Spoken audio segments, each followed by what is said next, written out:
Ladies and gentlemen, it's my pleasure to announce that Smooth Sack Summer is officially upon us. When you're playing in the summer sun, make sure you're groomed from pubes to bum. Thanks to our friends at Manscaped, you can make this season your smoothest yet. The Performance Package 5.0 Ultra is the ultimate bundle to keep your boys downstairs cool while looking hot.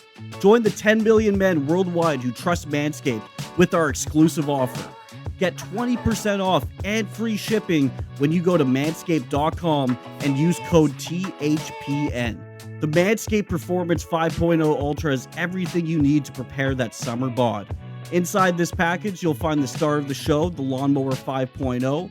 Their 5th generation trimmer features 2 interchangeable next-gen skin-safe blade heads, a standard one for taking a little bit off the top, and a new foil blade to go smooth wherever your heart desires. So remember, get 20% off plus free shipping with the code THPN at manscaped.com. That's 20% off plus free shipping with the code THPN at manscaped.com. It's Smooth Sack Summer, boys. Get on board or get left behind. Hello, ladies and gentlemen, boys and girls. Welcome to episode 213B of Tales with TR. And right here with us, we have fellow Newfoundland Hockey Hall of Famer and 1972 dual draft pick to the WHA and NHL, Terry Ryan Sr. Senior, how you doing today? Perfect. What did you enjoying coming on your program and meeting all your fans again? And all your fans, we should say. So speaking of fans, Senior, this is what I did. This is I've been so busy. I don't want to say I'm mailing in this episode, but I knew that some fans had questions for you, and it'll be entertaining and require me to do the least research possible. So, and I was going to have James Duthie on, but I'm giving those guys a break. Like, Duthie was on Canada, Argentina. To go to the NHL final, and then, well, it's just a lot of work. So the media guys, I hate asking them at this time of the year. You know what I mean? Like they've just, yeah. So anyway, you're a fine guest. A fine addition. Here we go. This question comes from, we're going to start easy, from Jimmy T-Bird in Atlanta. Senior, what's your favorite board game ever? Board game? I was never a real big board game player, but I'd say Monopoly.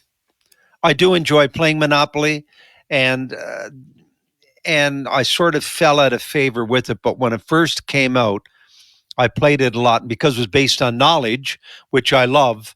Was the I even forget the name of it now. You know, the one. The name of the board game was All Knowledge. You know, not like luck. When it first came Trivial Pursuit. Yeah, I was the craze. I love that. Yeah.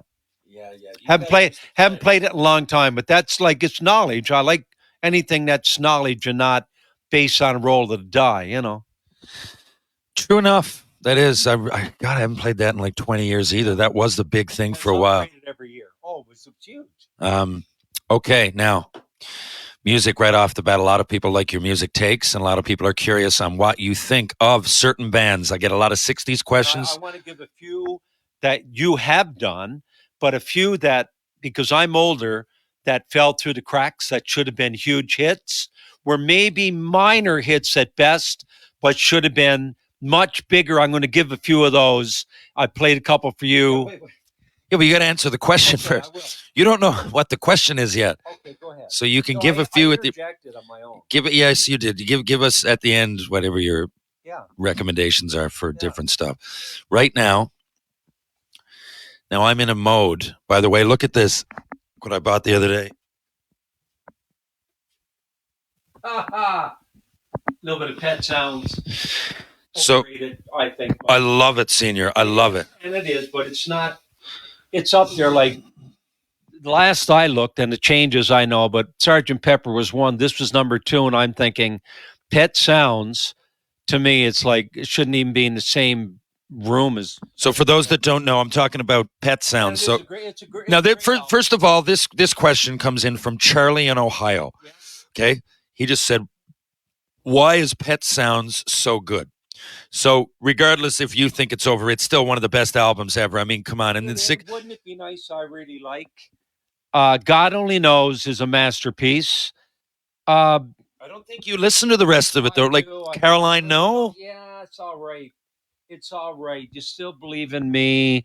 Uh, nah, it doesn't rank with me as being one of the greatest. I can think of Marvin Gaye, What's Going On, Sergeant Pepper. I can think of Revolver. Uh, I can think of Joni Mitchell's Blue. But I don't know, and I know a lot of people do, and I love the Beach Boys, but I don't know. I think it's overrated for me. Okay, so I will say from my point of view, looking for it to pull out and say, "Hey, I haven't played Pet Sounds in a long time." I love it. Yeah, Um, and that's fair enough. I like opinion. it's kind of yeah. Anyway, so the reason here, Charlie, that I would like it, I like it, and I think it separates. So here's the thing. The story of it is that Brian Wilson heard Rubber Soul by the Beatles, and it really drove him to create something different. And Mike Love was in opposition, he was the main Beach Boy that was really in opposition, and he was. And Brian Wilson said, "Yeah, I don't want to write about cars or surfing or girls anymore." Was into the money, and Wilson, they all like money, but he was into the art. Yeah, so then Pet Sounds is in between. I'm a Beatles fan, obviously, a Beach Boys fan too, but Beatles first, is in between Rubber Soul and Sgt. Pepper, and it's like the Beach Boys, meaning Brian Wilson's answer to that. And there's a lot going on. I would recommend, Senior, have you seen the movie Love and Mercy? Yes. Okay, it's John Cusack, and I think the guy's name is John Dahl. And that'll explain it better than I could right now. It'll give the story of, because he was kind of losing his mind a little bit. He had a therapist, Eugene Landy, I think his name was, ripped him off, and you could argue that Brian, I wrote that song. Can you put my name? Okay, Eugene. Yeah. Bing, bing, ching, ching, ching. He was a dick, and it'll explain all that better than I could. But yeah, it's I like it. Senior's not so big. Yeah. But either way, whether your opinion is mine or your opinion is Senior's, Pet Sounds, if you're a classic rock fan, you have to check out. You just have to listen to it to know what's going on. It's a good album. I just don't think it's a great album.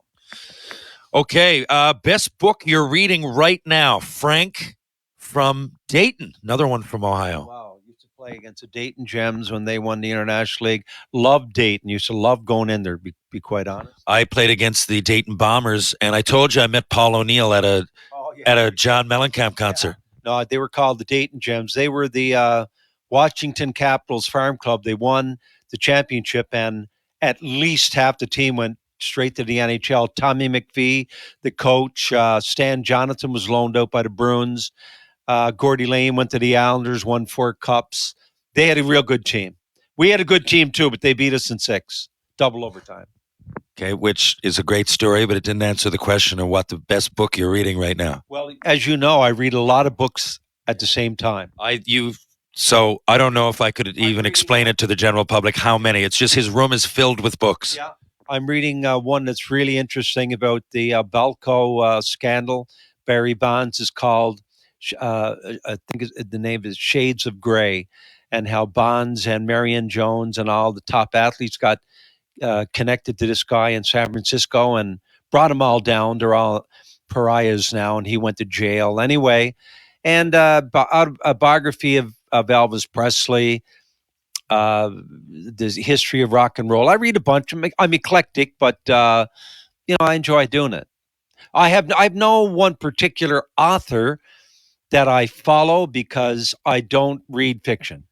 Yeah, so that's the thing. He reads no fiction. But you know what's funny? You never really told me that. That might even be a genetic, because I never saw the point of reading. I'll read it if it's, I made myself, like doing folklore. Yeah. I made myself, I said, I should know what Moby Dick is. I should know who, Brave New World. Classics. I've read them, but that's it. Coming through, but I mean, right now. No, I know, yeah.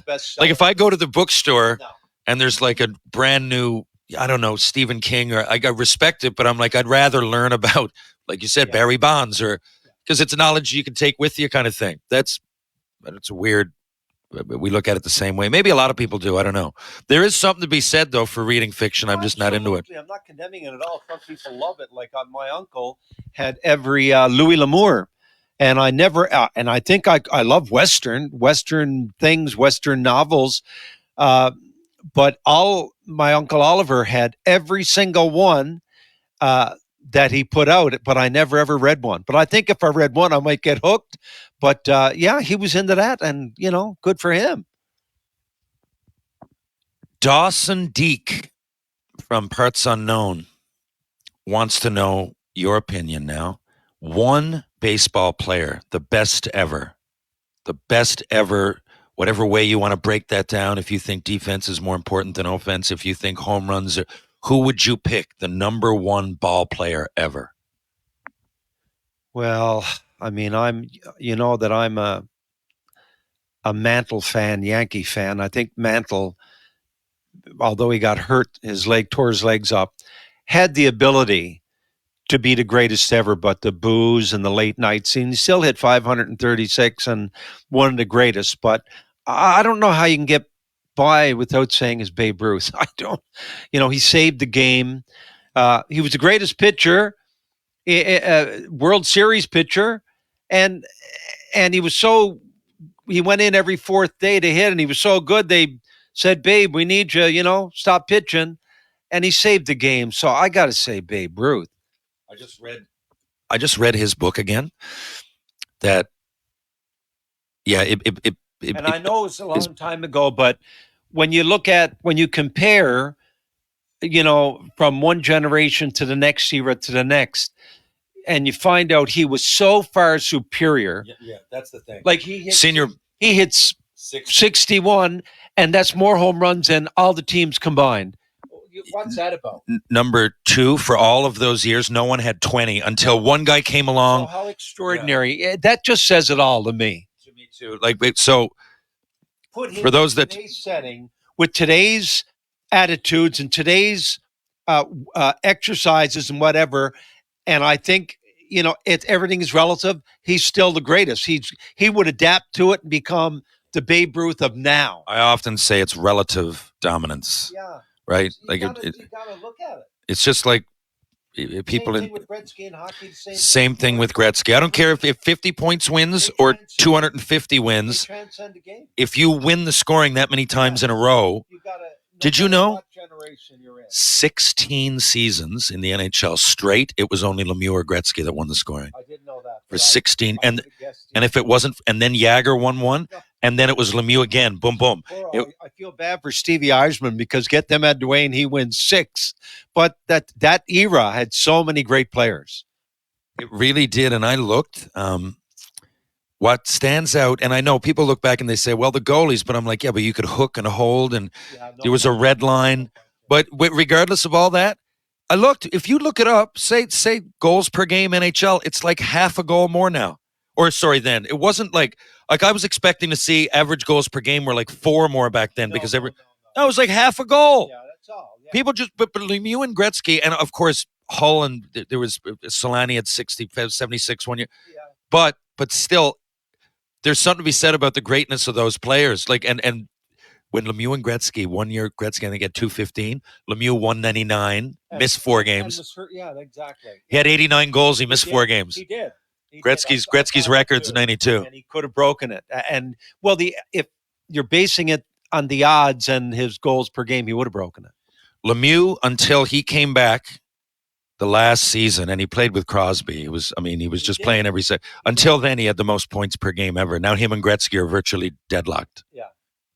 But if they're both great. Yeah, but I do though myself. I think Lemieux is the greatest ever to me. What he did and coming back from the chemo, and to me, there's an argument to be made. I don't know. You don't hear it that much, among the sporting people. But what Lemieux did.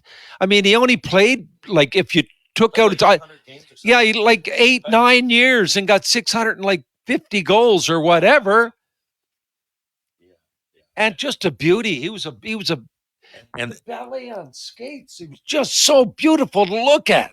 the timing. So he scored on his first shot ever, his last shot ever, whenever it was. And if you look, for those that don't know, and there's a lot of people listening to this show that are Chicklets fans, and they might be in junior hockey or whatever, and you don't remember was it the 2000 Olympics or 2002? I don't know. But he comes out, Sakic passes it out of the corner to Iginla, but Lemieux looks like he's going to take it, and he just lets it go between his legs. His last, it was his last great play, and he didn't get. Yeah, I know.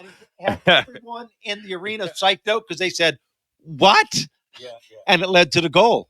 And he retired. He limped his way onto that team. They're like, we can't not take Lemieux, and he was great. Remember that? It was just so awesome. And the humility of the guy. It just like if there's a hero, Lemieux's a hero. No bad stuff about him. He's just one of those, guys that come along every 30, 50 years. No doubt. Bet the action on the ice with DraftKings Sportsbook. With DraftKings, you can bet on any game you want. Whether you want to bet the puck line or the over-under, DraftKings has something for everybody. And if you want, you can throw down on your favorite player as an anytime goal scorer. Or if you're looking for a long-term bet, maybe you want to predict the Stanley Cup champion. Download the DraftKings Sportsbook app now and use promo code THPN. New customers get $150 instantly in bonus bets for betting just $5 on hockey. That's promo code THPN, as in the Hockey Podcast Network, only on DraftKings Sportsbook, an official sports betting partner of the NHL. The crown is yours. Gambling problem? Call 1-800-GAMBLER, or in West Virginia, visit www.1800gambler.net. In New York, call 8778-HOPE-NY or text HOPE-NY. That's 467-369. In Connecticut, help is available for problem gambling. Call 888-789-7777 or visit ccpg.org. Please play responsibly. On behalf of Boot Hill Casino and Resort in Kansas. 21 plus, age varies by jurisdiction. Void in Ontario. Bonus bets expire 168 hours after issuance. See dkng.co/ice for eligibility, wagering, and deposit restrictions, terms, and responsible gambling resources. Copyright NHL 2024, all rights reserved. Okay. So Molly G in Australia. We have a big following in Australia, if you can believe it. I think it's the Shoresy thing, too. Oh, don't start. 3 Beatles songs you dislike. Well, I love the Beatles, their whole career, of course. When I go back and when they were playing Ed Sullivan, I Want to Hold Your Hand, and she loved all these. But their Beatles' greatest music to me started to kick in with Rubber Soul. But up till then they were, but they were all good. They were all different. The ones Within You, Without You, I don't know, George Harrison, that was, now I'll give you one here. Take Sgt. Pepper, and George Martin said the worst mistake he ever made. Let me guess, Penny Lane and Strawberry Fields not on there? EMI came to him and said, George, we don't have a song for Christmas. We need a song. He said, well, we're halfway through the album Sgt. Pepper. These 2 songs are going to be the main linchpins on the album. But George, we need a song. So he said, I gave them. They released Sgt. Pepper. No, they released Penny Lane and Strawberry Fields Forever, double-barreled hit. You take Within You, Without You, put in Penny Lane, and When I'm 64, put in Strawberry Fields Forever, and then tell me how great that album is, even though it's a great album. The worst mistake, he said, and he shouldn't have done it, but he said, I caved to the corporates. Now, having said that, you asked me the original question. 3 songs you dislike. So Within You, Without You. But there's one on there's an experimental one on the White Album. What's Revolution 9 or something? Yeah. Well, that's a gimme there. Who's going to vote for that? But their early songs, ones they recorded by other people, by the Cookies or Anna or Post, Mr. Post. I don't know. I wasn't a big fan of those. But that's before they were really the Beatles. They were half the album was theirs and half other people's. But when they became the Beatles, Within You, Without You, Revolution 9, come on. And probably I'm not a big fan of Helter Skelter. Wow. A lot of people are, but I'm not. I'm not a huge fan, but I like it. Once in a while, I'm driving around, I crank it. No, yeah, you do. I'm a melodicist. I love melody, so, I do too, but I like a good, it comes at you pretty hard. Oh, when you're loaded, it's great. Crank it up. You're at the beach, crank it up. I like, there's certain Beatles riffs that stand out. I like I'm Looking Through You, which is off the map a little bit. Yeah. I like I Need You, that little, there's a thing that Harrison, that's what I mean, a little like inflection, whatever you call it, there's always a little tweak on what normally you would hear. No solos with Harrison. He'd always say whatever the song needs, whatever it needs. So he didn't like all these guys of, the dexterity. Oh, wow, can he move his fingers fast? Whatever works in the song is what you do. I love the two of those stand out. Taxman, like I'm just saying when I'm driving around and say I want to like really hear it loud. Oh, and Paperback Writer. I love that guitar in that song. Yeah. I could listen to that with no lyrics. People don't know, and I'm sure they don't. Taxman, the lead on Taxman, Harrison couldn't get it down. George Martin said, George, he couldn't get what George Martin wanted, and it was his song. Yeah. He said, why don't you give Paul a go? One take. That lead on Taxman, one take, McCartney. Most people don't know it's McCartney. McCartney did that a few times. I just, you know what I got to read again? I just went all the way through and read that big anthology book. Yeah. I mean, when I say I went through, it took like a year and a half. I just took it out once in a while. And like now I look back and like I almost like what you do. I should underline stuff because it's easy to forget. There's so much in there. One runs it. By the way, did you watch Let It Be, the new release? It's on Disney. Has you mean the Peter Jackson one? Yeah, but they went back and redid the other one. No, I the original, and there's some stuff added. Yeah. Okay, to Let It Be original. I saw it just came. No, I haven't. I didn't even know it was out. Yeah, it just came out like a month ago. It's worth you watching. First of all, it's better quality, and they got a bunch added. Netflix? I have it on Disney. Okay. We can watch it. I have a Disney thing. When you come up, it's Friday, people. When you come up for beers today, we can just watch like a half hour, and then just watch it at a time if you want. Half hour at a time. Sorry. Okay, wait. Okay, so I'm sorry, whoever asked this. I forgot to write down the name and the profile name or whatever. So he wants to know how many, he or she, I can't remember, wants to know. You played baseball. I mentioned on here you pitched a bit, but it was more in relief, wasn't it? And how many pitches did you have? I only remember you going in and throwing fastballs. But when I was in Grand Falls, we won back-to-back junior championship. But I remember you pitching with the Shamrocks. You definitely pitched with them. Because I hurt my arm, and I only had so many pitches in. Today, I'm sure back then it wasn't diagnosed. You just said, "Oh God, my arm hurts." I'm sure it was rotator cuff, but I pitched in Grand Falls back-to-back 2 years in a row. We beat St. John's to provincial championship. I remember that.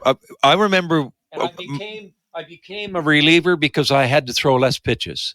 Yeah, that's what I remember. I'm like, I don't remember you starting any games. I remember like late in the game going if you need almost a save. Yeah. But I only remember you kind of trying to blow it by people. I don't remember a curve or anything. No, I did. I had a curve. I had two pitches, but yeah, I had a curve. I had a curve and a fastball. But I could throw it, not being a real big guy, but I could throw it reasonably fast. Not 90s or anything, but if you're in amateur baseball, if you can throw 80 in the 80s, it's pretty fast. You know what's funny? So I talked to Josh Reddick. I had him on here now. Yeah. One day I'm going to get down. He said he's going to take us to an Astros game. And so anyway, I spoke to him about it. I asked him the other day, not on the air. We're texting back and forth. Yeah. We're watching something on TV simultaneously. And anyway, I think it was a Canada game. Anyway, I asked him, I said, it's just out of curiosity, because I was watching this thing on Tim Wakefield, or the one on Netflix years ago. It's called Knuckleball. Yes, have you seen that? Great. And I was like, it's weird. Is anybody? He goes, it's the oddest thing. He said, like, no one really brings it up. I have never seen a pitching coach enforce it. But he goes, the worst. He goes, my worst. I hated facing R.A. Dickey. And he said, like a good knuckleball, you have no idea. You're just getting up there and you're guessing. And the pitcher's got no idea, though. No. That's the whole point. The ball is going where the ball is going. There's no science behind it. You just throw it. But it's funny that more people don't try it. Isn't it? It's wild. If he said it's this guy won a major league. You got a good one. It's guaranteed entry in major leagues. You're there. You're there. Right? And he said to me, he said, I don't know. He goes, because it's really hard to hit. And he goes, you go up there and every day you work on your timing. It's really hard to perfect too. Like the last one was Wakefield, who just passed away, but he had a real good one too. But that's 20, 30 years ago. No, right? Dickey was with the Jays when they were 2016. He was a pure knuckleball, man. He had like R.A. Dickey was only 8 years ago. That was when they. Oh wow! I would have thought. Remember, they went to it was his last year, but they went when Bautista did the bat flip, whenever that was, 2016, maybe. Okay, I thought it was longer than that, but anyway, maybe so. So because if it's not good, you're throwing a lob ball to a major leaguer. No, but major leaguers are the best hitters in the world, and if you can't throw it for strikes, they'll just wait you out. Like the one guy says, wait a minute, he can't throw for strikes, 1 on base, 2 on base, 3 on base. It's really hard. I'm sure people can throw it. You got to be able to throw it for strikes most of the time. And you don't know where it's going. But here's the thing. If those guys did it. They're the best in the world, and only so many people in the major leagues can throw a bona fide knuckleball and be in the regular rotation. The odds say you're not going to be able to do it. Dickey only threw it because he was out of chances with the other pitches. He was a good pitcher and just couldn't get it down, and then becomes this knuckleball guy in his 40s. But no strain on the arm. You're the guy I loved most when I was growing up in my teens and early 20s. They had a guy on Chicago White Sox when the White Sox were really good with Bill Melton and Dick. Richie called me Dick Allen. Richie's quote was, "If my horses can't eat it, I don't want to play on it." Anyway, he kept him out of the. He should be in the Hall of Fame, but he didn't get along with journalists. But they had a guy by the name of Wilbur Wood, and he was a knuckleballer. And at the end of the year, his stats would be 22-20, and it was nothing for Wilbur Wood to pitch a doubleheader in the afternoon. He was knuckleballer, but he was one of the best around. So he'd win, like his stats at 22-20, 20-game win or lose 20, or 24-18. But he was great. But there, on one hand, you can count them. Yeah, it is wild. And go back like 50 years. Name the great, Phil Niekro, for he sticks out, and Joe, his brother, but they're few and far between. I guess I'm just surprised at how rare it is given out. But you're right, for all those reasons, and no one really pushes it. Because I said to Josh Reddick, I was like, is anybody even? Because it's something that you could do. Like he said, it never doesn't come up. No one just it's automatic major leagues. Isn't there a guy now? Is it Moyer? There's a guy like 49 still throwing? No, Jamie Moyer, but he's been out a few years, but he did pitch till he was like 49 in the majors too. Not knuckleball. Yeah, just with his changeup was 65. I remember him mostly with Philadelphia and Seattle, but he did pitch well into his 40s. Yeah. And he had the big sloop, like the half curveball. Yeah, he was good to watch. Carlos P. out in Seattle. Here you go. Your territory. Going back October 5th, drop the puck at Tri-City Americans game, and I'm going to stay a couple days in Seattle this time. Played in Seattle lots of times. You're familiar with the city. I've never been there. I love Seattle. So I've been to Tri-City, but I drove past Seattle. Carlos wants to know what your favorite Bruce Springsteen album is. Easy. Born to Run. Easy. Why so easy? I think it's his greatest album. I think Born to Run is his greatest song. I think he hit gold. Now, obviously, he hit gold with lots of other songs. But my favorite song by him is Born to Run, and my favorite album is Born to Run. Now, I do like Darkness at the Edge of Town. I do like. No, don't like it at all. I'm not into that. Born in the USA, more to me is much more commercial and poppy, but it's great. But Born to Run was just, to me, a work of art. 10th Avenue Freeze Out? Are you kidding me? Is Jungle Land on that one? Jungle Land? Yeah. Bunker Road? He's great live. I've seen him like 5 times. You've seen him 4 times. Yeah. Okay, wait, Senior. There's one more question I got for you here. Oh, what concert would you like to see right now? If you could, right now, across the street that I missed years ago. Right now, there's a band. There's a band right now, like in today, that is playing across the street, and it's for you. You get to say, okay, I'm going to go see that band. Okay, now give me 30 seconds because that's sprung on me. In other words, what band do I really like that's still on the go now?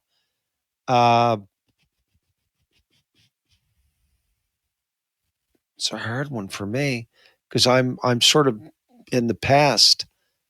What up and coming group would I? It doesn't have to be up and coming. There's lots that are going. I know you don't want to see the Stones being 80, but there's Gin Blossoms could play, Green Day. You could be, like there's bands. I think Green Day. Yeah, I think because they still got it. You're not going to believe this. You're not going to believe this. Billy Joe Armstrong. We're going to Green Day, August 1st. Ryan McDonald set us up with tickets last night. No, it wasn't the point of this podcast. Is that Ryan from Shoresy? From Shoresy, guy who plays Michaels. Oh, that's right. Yeah. He used to be in a band, so he knows the people on. Yeah, they're getting us. I've got to pay for them, but yours is on me. But Rogers Center, August 1st, right before I do Shoresy, we're going to go see Smashing Pumpkins opening for Green Day. Oh, yeah. Smashing Pumpkins. Was never into them. No, but I can only know one song. That one. The World is a Vampire. That's Bullet with Butterfly Wings. Yeah, 1979. I know that one. I like that one. I think you'd know today. You'd know enough. I might. And they're opening. So across the street to see them, but because they're opening for Green Day, I'll have to, and I may appreciate them a lot more. But I never just didn't get into them. It's like another group that was out. Who was that group? Christina Aguilera was in or something. She was huge. Can be. I was never into that group. Yeah, but I don't think. I thought she came on her own. Other one, Velvet Rope, and one the guy OD'd on smack. Scott. No, STP. Yeah, from Stone Temple Pilots. That's it. I never got into them, but they were huge too. They're huge. I mean, at the time there was a lot of grunge. You can look back on that now and kind of take it in. Look up on them as grunge. Were they rated grunge? Because they had some melodies. They did, but so did Foo Fighters, and they're considered. I think it was just that era that it's a mishmash. I find classifying music is always tough to do. There's bands that kind of cross over into the right. So, like, I don't really consider Drive-By Truckers that country, but they do fit that. No, but it's kind of the same. No one knows who they are. Arguably, big article in Rolling Stone, and I've got a lot of their stuff. Jason Isbell is one of my favorites. He left them, and now on his own, he's considered the next. I mean, he writes great stuff. But Drive-By Truckers, putting on the moon. I mean, my God, I don't look upon them as country at all. They're just arguably the greatest rock and roll group in the States, but no one knows who they are, but their stuff is unreal. Yeah, it is. I don't consider them country either. I just mean, but they do, like, if they rockets on the moon. And his wife Mary Allen talking about all this bullshit. Now, all those politicians are just lying sacks of shit. He said they're going on. Mary Allen's in the ground. The song, his wife's dying of cancer, and this politician's getting. Oh, their words are great. My favorite. Have you heard "Kinky Hypocrite"? Yes, I love it. Yeah, the Kinky Hypocrite talking about John the fucking. He's got a lot of politics stuff. But Isbell left. They kicked him out because he had an addiction problem, booze, but now he's cleaned up the last 10 years. And I was watching on YouTube last night at the House of Blues in Boston. He's unreal. His words are unreal, and his music is unreal, and he's being recognized as almost like the poet laureate. Senior, this has been a slice. I'm going to take off now. My buddy Dave Rope Dog Roper's back in town, and it's Friday, so I'm going to go up and visit. We're going to go for a coffee, maybe eventually a beer. We're going to find ourselves down here to watch videos later. Do you want to come down and have a few beers with us? I got a dozen in the fridge cooling off now, and I forgot that Ropes is here, so gives me an excuse to come up and get hammered and whatever, and enjoy music and be with friends and family and the whole shooting match. And there's a hot tub out there. No, actually, it's too hot for that. Yeah, fuck that. Fuck that. Actually, it's too hot. 25, 30. I don't want to get in the hot tub. No. I misspoke. It is way too hot for that. Winter would be great. Yeah, winter would be great. Okay. Folks, if you're downtown St. John's and you want to go for a beer, why not?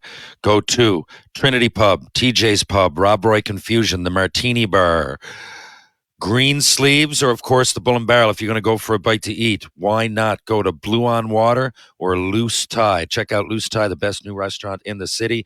Of course, if you're in the East End, check out Wedgwood Cafe. Peter Wedgwood, they also do catering. If you want to change your life, if you want to get in a positive mindset, strength and balance for the body and mind, Power Conditioning, Ryan Power, Rope Walk Lane. Look no further. If you want to go to Mr. Lube, there's 2 locations here in St. John's, Newfoundland, and Labrador. One's on Torbay Road, one's on Kenmount Road. Live, laugh, lube, folks. Muggsy jeans. Awesome comfort, awesome fit. I love my Muggsy jeans. Check a pair out now soon. I absolutely love them. And, of course, True Hockey.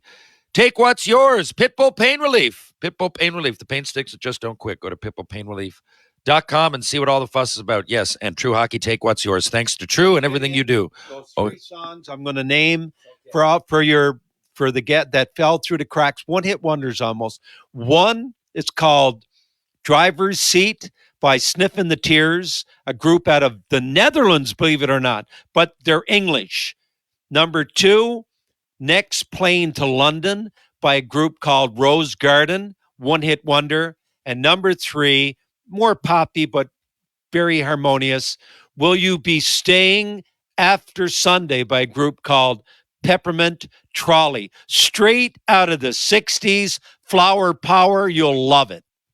I will add Psychotic Reaction by the Count 5. Okay. See you guys next time.